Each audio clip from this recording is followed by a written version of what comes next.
Okay, I want to start today with a bit of a challenge for you.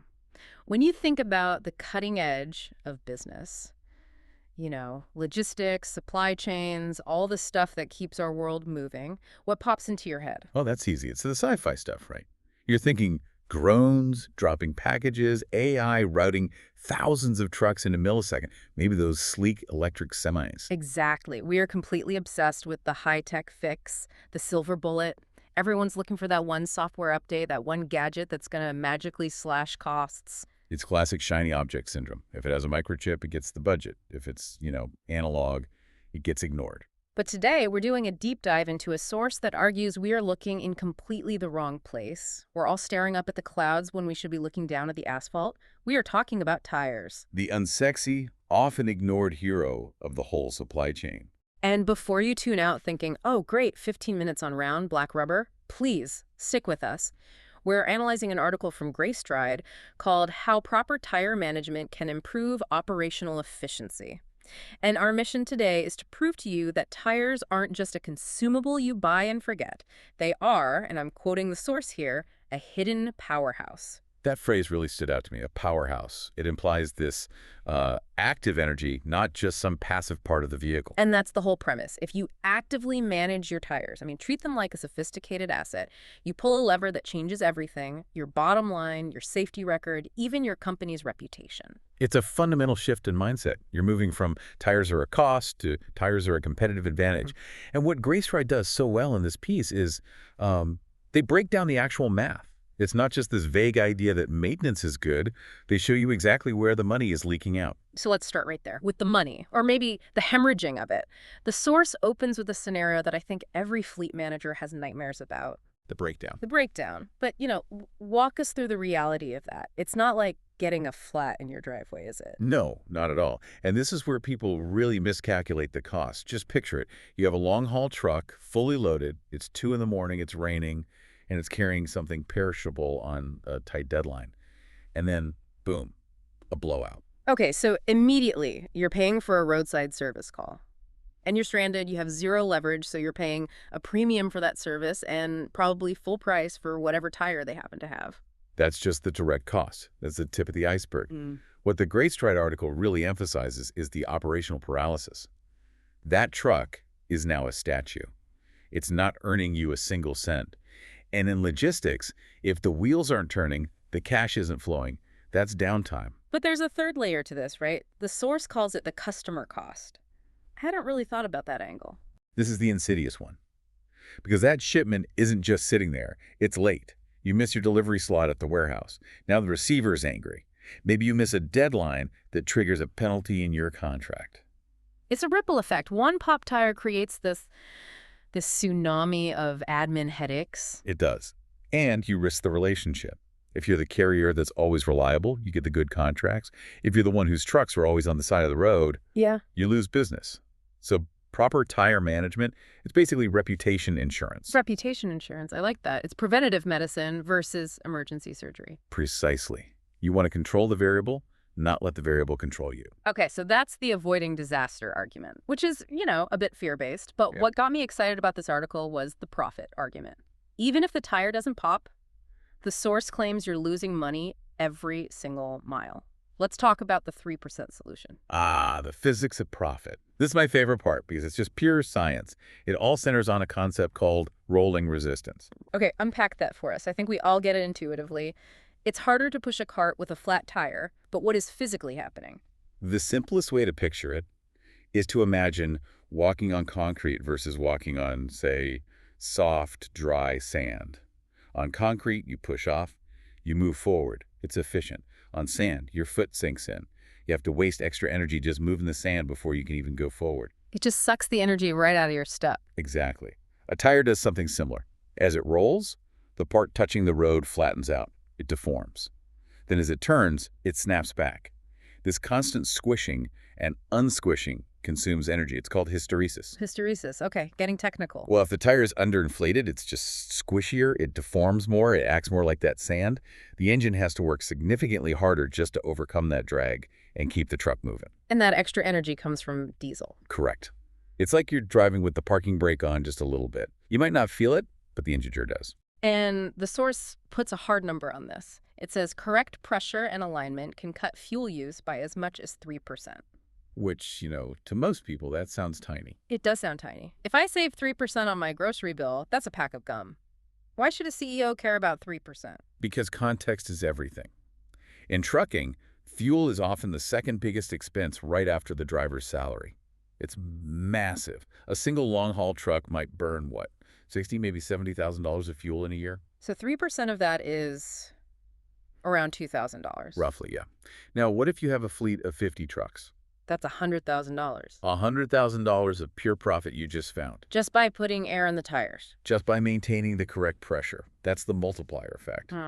When you scale that tiny 3% across hundreds of thousands of kilometers, it stops being a statistic and starts being a new truck or the dividend. It turns a maintenance chore into a strategic financial lever.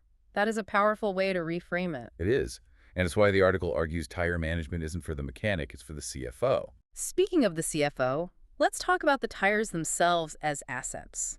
The source uses the word investment. Again, I think most of us see tires as a grudge purchase. You only buy them because you have to. Right. It feels like paying taxes. You hate doing it. But Greystride argues they are a capital investment. And like any investment, you want to maximize your ROI, your return. How do you do that with a piece of rubber? It's all about extending its useful life. The metric you need to know is CPK cost per kilometer. That's the holy grail. If you buy a cheap tire for $300 that lasts 50,000 kilometers versus a premium one for $500 that lasts 100,000, which one is actually cheaper? The premium one, obviously. You're paying more upfront but getting double the distance. Significantly cheaper per kilometer. But, and this is a big but, you only get that lifespan if you take care of it. The source lists the big three of maintenance: rotation, balancing, and alignment. Let's touch on alignment. The source calls uneven wear a silent killer. It's a thief in the night. If your alignment is out, you are literally dragging the tire sideways down the road while it's trying to roll forward. You're just scrubbing the rubber off like you're using sandpaper. So one side of the tire can look brand new and the other side is totally bald. Exactly. And that tire is legally done for way, way before its time. You're throwing away maybe 40% of the usable rubber. That's just cash in the trash. And this links back to something else the article stressed: cash flow. Predictability. If you manage your tires, you know when they need replacing. You can forecast it. Okay, in Q3, we need to budget for the fleet. If you ignore them, you just get hit with surprise bills. No business survives with unpredictable expenses. Okay, so neglecting tires burns cash through fuel, downtime, premature replacement. But trucks don't drive themselves? Not yet, anyway. What about the human element? The driver. The source calls them the most valuable asset. Which I love. It's so easy to get lost in the machinery and forget the person behind the wheel. So how does all this impact the human being in the cab? Well, it comes down to safety and psychology. Physically, a worn tire, one with low tread depth, it can't displace water. The hydroplaning risk. Exactly. You hit a patch of rain and suddenly that 40-ton vehicle is a fled. Stopping distances go way up. The risk of a blowout increases. You are putting that driver's life at risk. But the source also mentions confidence. Is that a real thing? Oh, absolutely. Drivers know their rigs. They walk around them every morning. Yeah. If a driver knows their tires are bald, they drive stressed, they're tense, they're worrying about the weather. And a stressed driver is a fatigued driver. Right. But if they know, hey, my manager is obsessive about this, my tires are top-notch, they drive with confidence. They feel valued. And in an industry with a massive driver shortage, that's a retention tool. Good drivers don't want to work for fleets that put them in unsafe equipment. That's a really good point. It's a signal of respect. We care enough about you to give you good shoes. That's the perfect analogy. Okay, let's pivot to something that often feels, tacked on in business articles. But here it seems really integral: sustainability. Yeah, usually this feels like a box-ticking exercise. But with tires, it's a direct correlation. Connect the dots for us. How does my air pressure save the planet? It goes right back to that fuel efficiency. Yeah. If you burn 3% less diesel, you are emitting 3% less CO2. It's immediate. Yeah. You don't need a new electric truck to lower your carbon footprint today. You just need to inflate your tires. That's the emission side. What about waste? Tires are a nightmare to dispose of. They don't decompose. They sit in landfills for centuries. So just by making a tire last longer. You reduce the pile. If you can stretch a tire's life from, say, 10 months to 14 months with good maintenance, over a whole fleet. That's hundreds, maybe thousands of fewer tires going into the waste stream. And the source makes a point that this matters for business, not just altruism. Reputation again. Big corporate clients have their own ESG goals. They want to hire carriers who are green.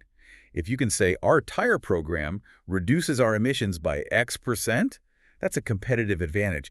It helps you win the contract. Okay, so we built the case. The why is pretty undeniable. It saves money, fuel, the planet, keeps drivers safe. Let's get into the how. The tactics. The source outlines an action plan. Let's run through it. Step 1 seems to be inspections. The basics. But the key word Greystride uses is regular. Not whenever the driver remembers. Not when it looks a bit flat. Scheduled checks for underinflation, wear, damage. But here's what caught my eye. They suggest maybe outsourcing this. Yes. Training the team or hiring experts. Oh, why hire an expert to kick a tire? Can't anyone see if it's flat? A flat tire, yes. But a tire expert looks at a tread pattern and sees a whole story. They'll say, see that feathering on the edge? That means your shocks are shot. Or this wear pattern means you aren't rotating enough. They spot the root cause. It's diagnostic. So you're paying for the eye, not just the labor. Okay, step 2, quality over price. And Greystride comes down hard on the side of premium. Buy nice or buy twice, basically. It's that cost per kilometer metric again. A cheap tire usually has higher rolling resistance, so you burn more fuel and, crucially, a weaker casing. Why does the casing matter so much? Retreadability. A premium tire has a strong steel casing. When the tread wears down, you can put a new tread on it for a fraction of the cost of a new tire. You can do that 2, maybe 3 times a cheap tire. You use it once, the casing fails, you throw it away. That's a huge difference. Okay, step 3 is where we get a bit more futuristic. TPMS. Tire pressure monitoring systems. This is a total game changer. How does it change the day-to-day workflow? Well, in the old days, you only knew a tire was losing air when the driver called you from the side of the road with a flat. With TPMS, you have sensors inside the wheel. They beam data to the dashboard and, more importantly, to the fleet manager's computer back at HQ. So you get an alert in the office. You get a live feed. You can see, hey, truck 4, rear left inner tire has dropped 5 psi in the last hour. That's a slow leak. You call the driver while they're still driving and say, stop at the next service station, you've got a nail. You catch it before it becomes a blowout. You turn a catastrophe into a 10-minute repair. It's like having a nervous system for the truck. Yeah. It feels the pain before the body fails. I love that, a nervous system. Okay, step 4. This one sounds the most boring, but I have a feeling you're going to tell me it's the most important. Documentation? The log. Yes, it's boring, it's paperwork. But it is the difference between guessing and knowing. What are we tracking exactly? Bought a tire on Tuesday. So much more. Purchase date, brand, price, every single rotation, every repair, tread depth readings over time, and finally the removal date and the total mileage it ran. For every single tire. Every single one. They have serial numbers. You have to treat them like individual employees with their own personnel file. Why go to that level of detail? Because data reveals patterns. If you just buy tires and throw them on, you don't actually learn anything. But if you have the log, you can see, wait a minute, why do tires on the steer axle of truck 10 wear out 20% faster than on truck 11? Ah, so the tire data actually diagnoses the truck itself. Exactly. Maybe truck 10 has a bent frame, or maybe the driver of truck 10 brakes too hard.